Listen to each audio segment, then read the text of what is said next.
Abdul Carter, the number one edge rusher by far in this class, the one that, let's be honest, I think is Number if 2 you off the had to board. poll Giants fans of who you wanted to get in this draft, most of them would probably tell you Abdul Carter at this point.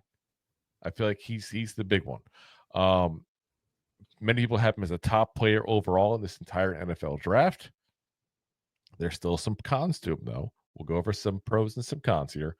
I'll tell you guys up front, I still don't know that the Giants are going to get him, both because I don't know if he's going to be available 3. Cleveland could easily take him, and that would not shock me. And I also am not still sold that we're not going to go get Shedeur Sanders. So don't get your hopes too much on him if you're an Abdul Carter fan. We just paid $30 million to Burns. We just drafted Kayvon Thibodeau a couple years ago, still under team control for at least 1, if not 2 more years. I'm not so sure that this is going to happen, but there's a lot of people that think it's going to. When there's smoke, there's sometimes fire. It's just a matter of what size fire. Sometimes there's mirrors. Yes. So anyway, Abdul Carter out of Penn State, 6'3", 259 pounds, 21 years old, from Philadelphia, which just rule him out right there as being a New York Giant. That would be kind of like revenge on the Eagles. You took Barkley, we took Yeah. Abdul Carter. It seems a little bit fair. In 22, he's the second team All Big Ten. 23, first team All Big Ten. Now, here's the kicker. He wasn't an edge rusher then. He was an off-ball, middle linebacker, whatever the hell term you want to use for it, a traditional linebacker. He was those years. It was just this past year that they moved him to an edge rusher position. This year, 16 games, 68 tackles, 24 tackles for loss, 12 sacks, 4 passes deflected, 2 forced fumbles, and a 91.3 PFF grade. Unanimous All-American. Big Ten Player of the Year. First team All Big Ten. It's his first year ever playing edge, guys. This is the amazing part of what he did. He never played the position before. He literally plays it for 1 year and is automatically the best player at that position in all of college football. Dominates. That's impressive. You're going to hear me say some negative things. I want to make sure I'm as positive as I can before I get to that stuff about the truth of what kind of player he is. Because that's absolute dominance. Your first year at the position, you're automatically the best at it. That's awesome. Seriously, he deserves a lot of credit for that. It's a lot of work on his end. It's also boo to Penn State because he obviously should have been there all along. We've said forever, Penn State's that school that always has good players that just never quite seem to produce in college. This is production, don't get me wrong. But this is a guy that clearly should have been an edge rusher right off the bat. Clearly was in the wrong position. And he was a good linebacker, too, is the scary part. He wasn't a bad one. But he definitely is better as an edge rusher.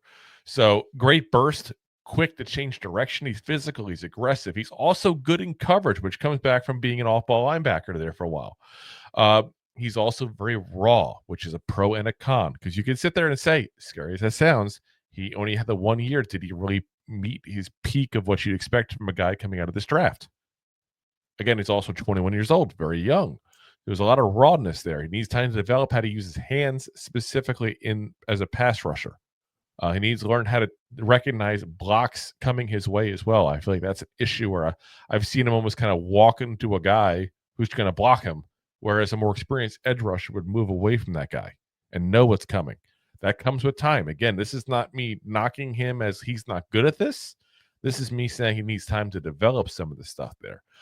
He is a little bit shorter than what I like for the ideal size. Again, 6'3". You probably want more 6'5", 6'6" around there to be an ideal size for an edge rusher.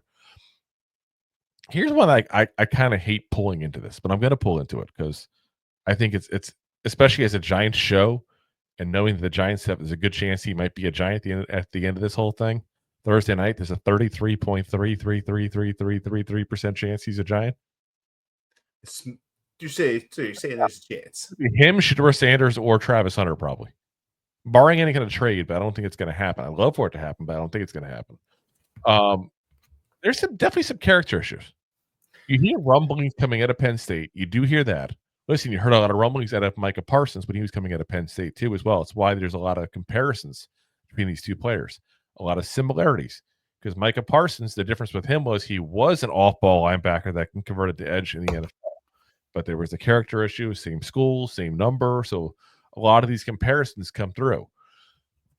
But there was an issue where, listen, I'm not going to be very frank with you guys. I didn't look at police reports or that kind of stuff. I'm not going TMZ style in this whole scenario here. But there was an issue with a tow truck driver who went to tow away his vehicle when it was parked. He literally got into the altercation so much that he literally went ahead and pulled the tow truck driver from his vehicle and then blocked access to the vehicle. Now, you want to block access to the vehicle from a tow truck driver? First off, stupid. He's not going to do it unless he has legal abilities to go ahead and take this car. But hey, he's probably attacking. We've all done stupid things. I'm not going to knock him on that. When you're physically removing him from your vehicle, there's an issue. That's a lack of judgment. That's a lack of being able to control your temper. That's a lack also of common sense. Now, like I said, there's rumblings, other issues that happened in Penn State as well. Nothing came out, so I don't want to sit there and say specifically rumors I've heard because I can't substantiate them and say they definitely happened. Wasn't like Micah Parsons when he came out. There's a whole hazing incident, if I'm right, or something like that.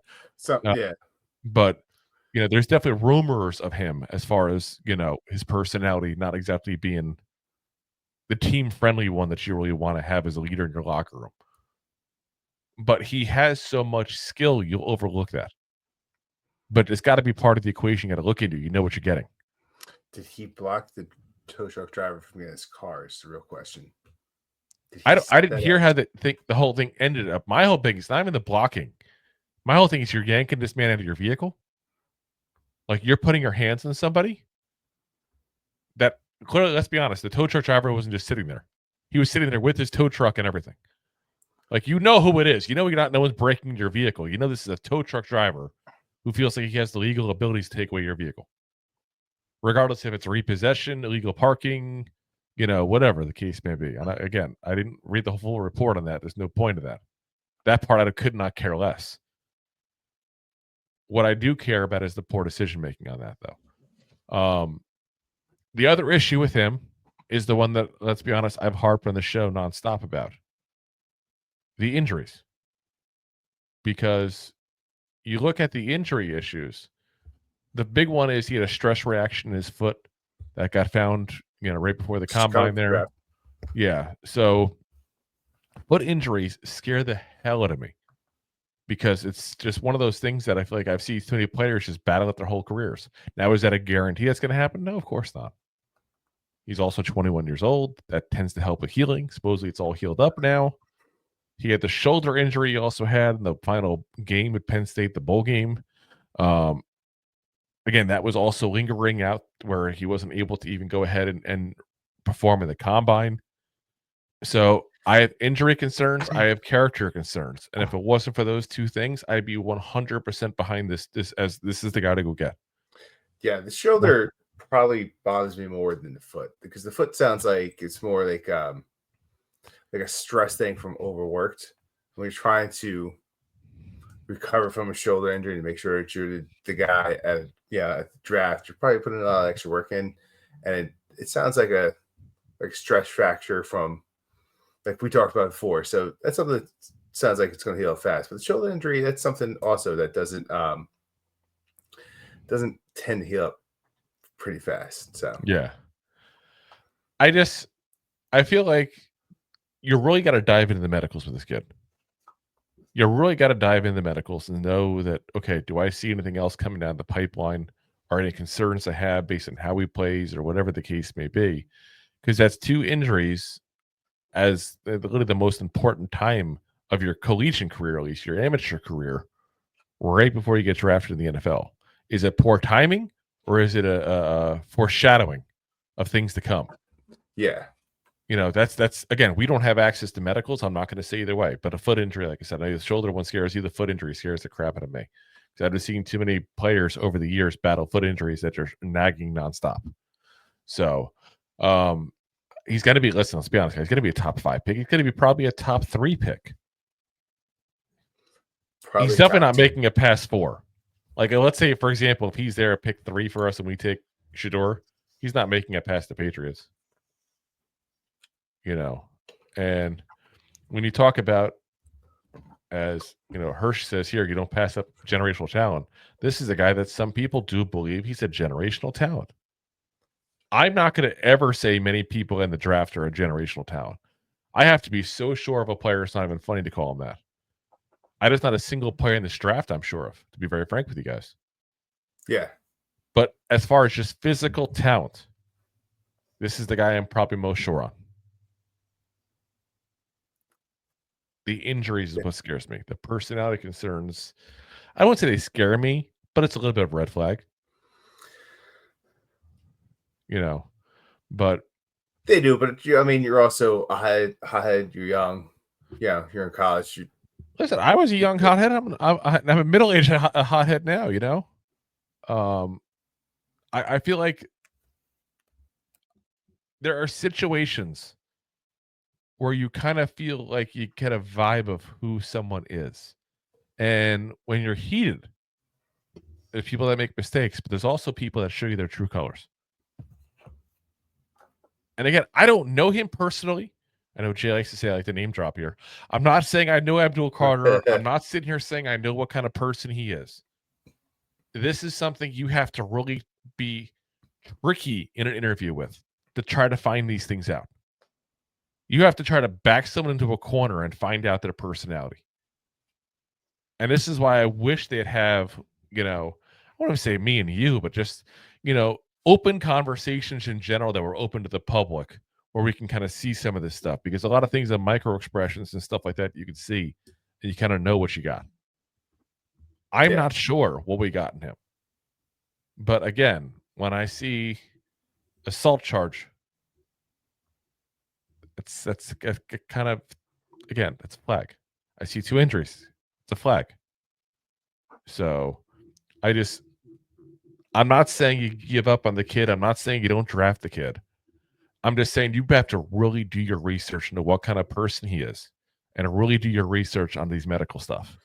And it's a generational talent, physicality-wise, that kind of stuff like that. Okay. And the only reason I hesitate to say overall generational talent is the injuries. Let's be honest on that, because if the injuries nag, he's not going to be the guy you think he's going to be. If he's healthy, he's a generational talent. I'll put it that way. Is that fair? That's fair. So just got to do the research. That's all you got to do and take it from there. So if you like that clip, then you will love the full episodes too. Find us on your favorite podcast app and look for us on all your favorite social media platforms. Thanks so much.